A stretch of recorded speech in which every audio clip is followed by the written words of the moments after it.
guys, it's Glenn from glenscarcollection.com, and we are driving one of my favorite cars today, a car I used to own, a McLaren 570, but this is not the S that I used to own, it's actually a GT.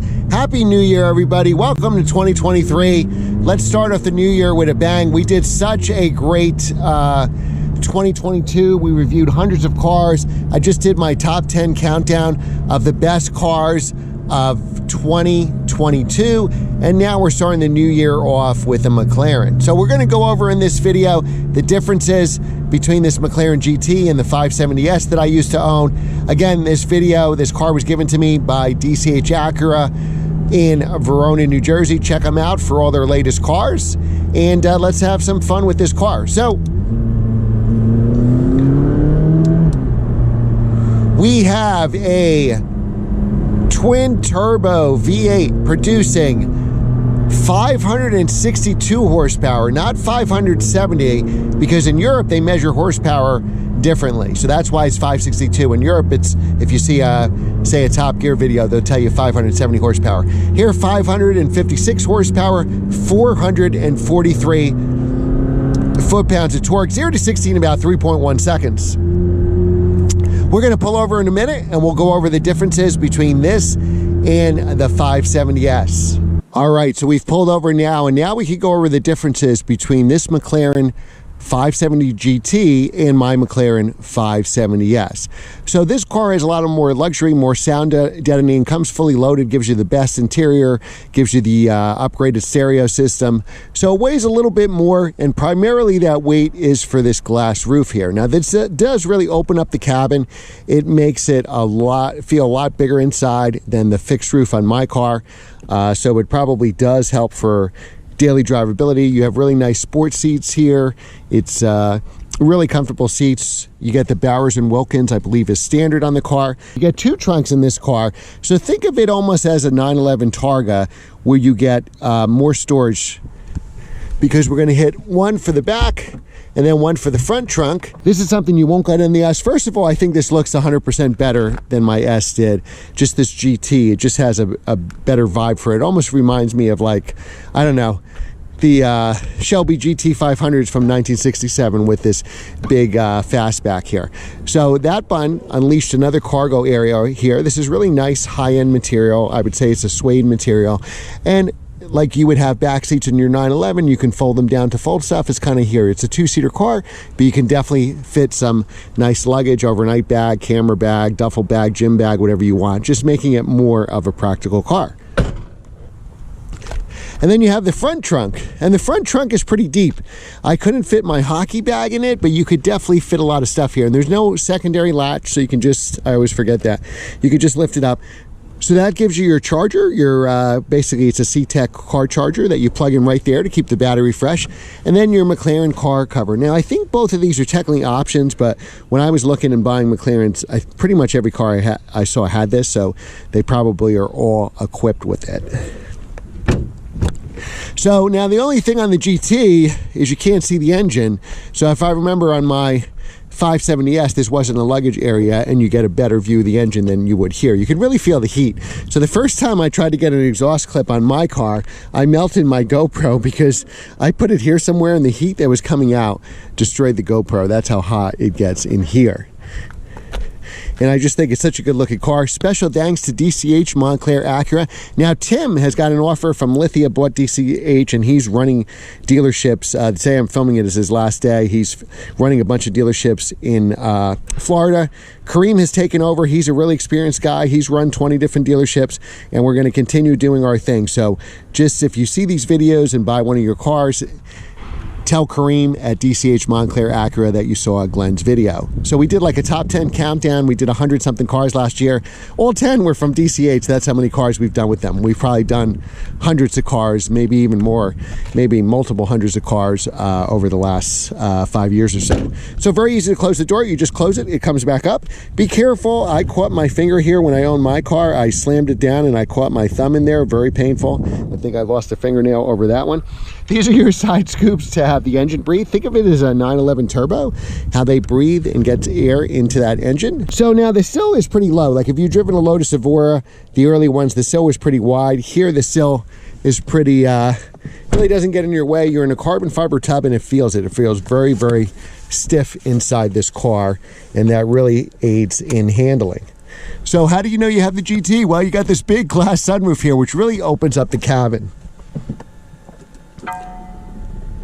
All right, we'll start her up here.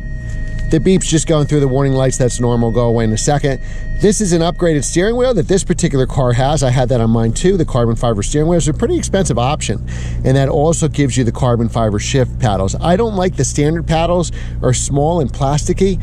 That when I was shopping and I was buying used, just like you'd be buying this car used, I made sure that it had this steering wheel with these paddles. I didn't look at any car that didn't have it.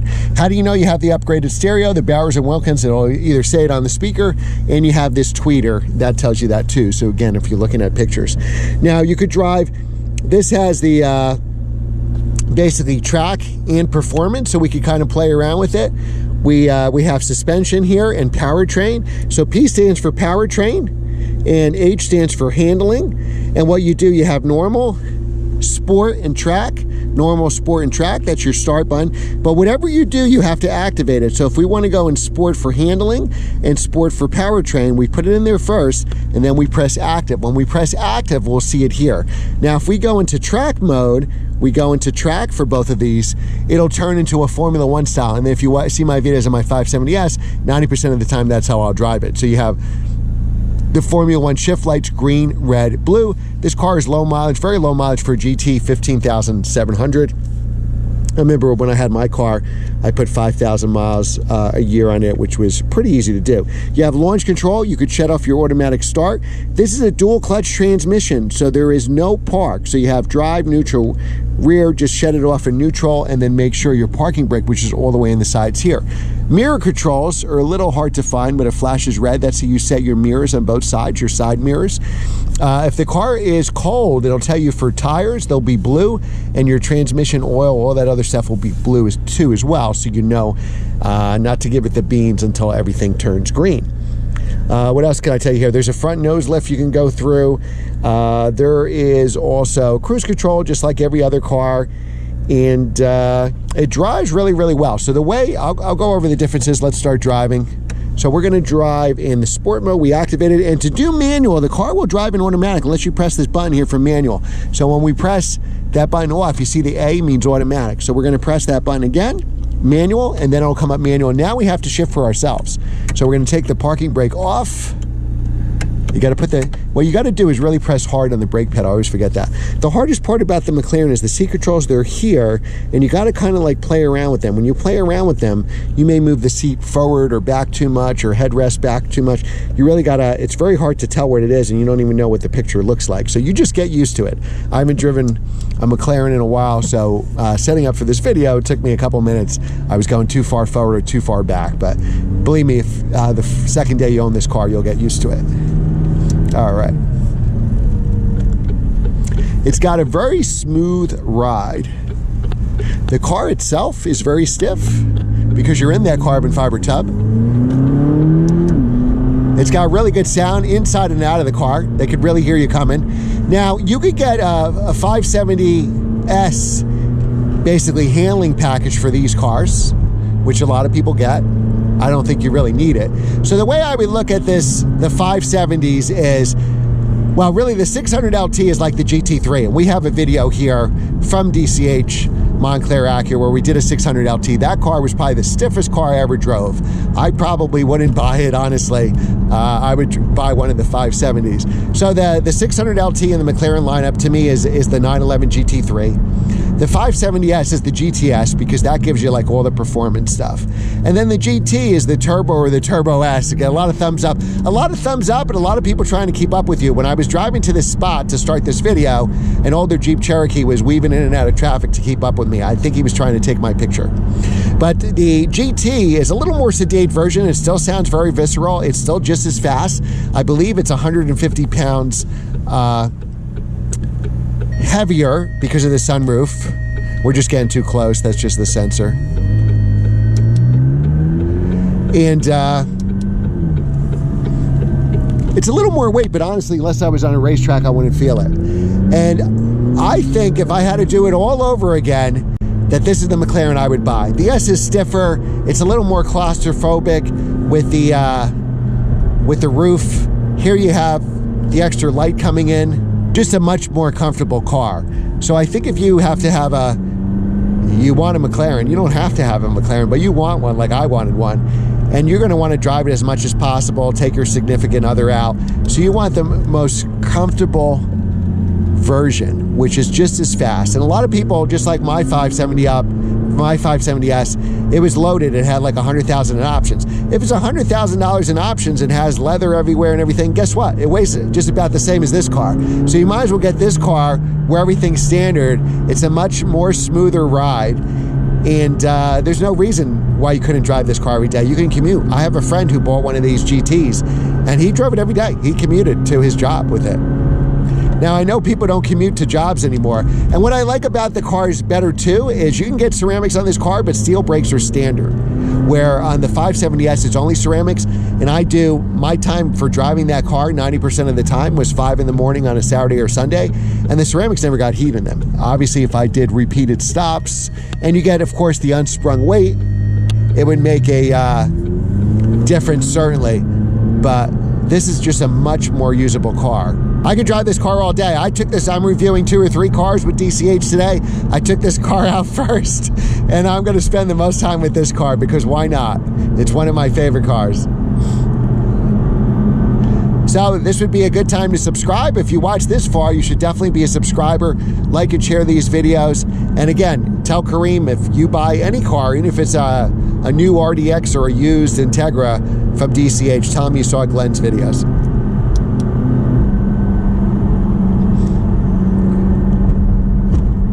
Now the dual clutch is really good. So when I bought my McLaren 570S, I test drove, they were similar prices, this car with a Ferrari 458. And the car that I preferred, because the dual clutch was so much better, was this car. So forget the badges. I know, Ferrari has maybe the Prestige, McLaren, even though they've been around forever, McLaren F1, 1993, obviously Ferrari has the longer history. Even though McLaren, I think, has, correct me if I'm wrong, I think the most Formula One victories. I think they won 25% of all the races they've ever entered, and I don't think anybody else has that statistic. But I preferred this over the 458, hands down. Now, the 458 may have been a better investment because the newer car always depreciates and the older car typically goes up in value. But, driving experience, this beat the 458, no problem. Did I sell my 570S prematurely? Yes, I shouldn't have.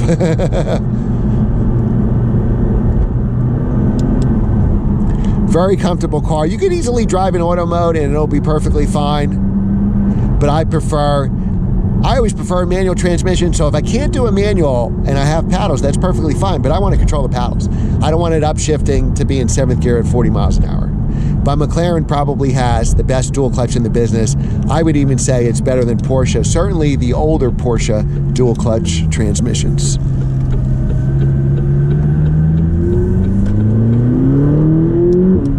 All right, guys, so that is the end of our video. Thanks again for watching. Make sure to hit that subscribe button. The more subscribers I get, the cooler cars. And I appreciate you liking the videos, and always leave a comment. If you like the video, there's no reason not to leave a comment. Let me know what car you want me to review next if you can't think of a comment. Thanks again for watching, and I will see you next time.